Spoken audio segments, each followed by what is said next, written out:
A college admissions director wishes to estimate the mean age of all students currently enrolled.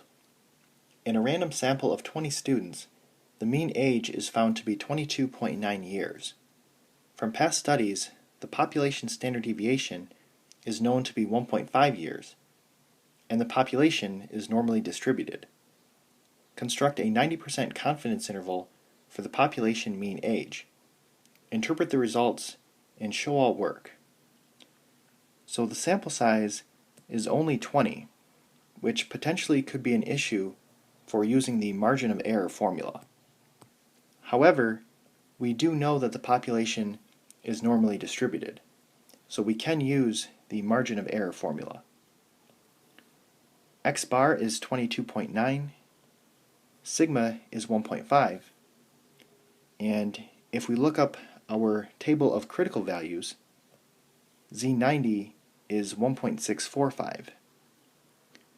So now let's calculate the margin of error.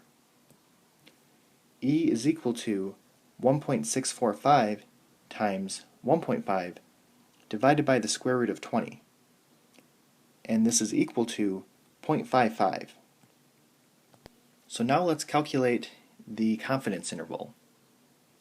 So mu is between x bar minus the error and x bar plus the error. So 22.9 minus 0.55 and 22.9 plus 0.55.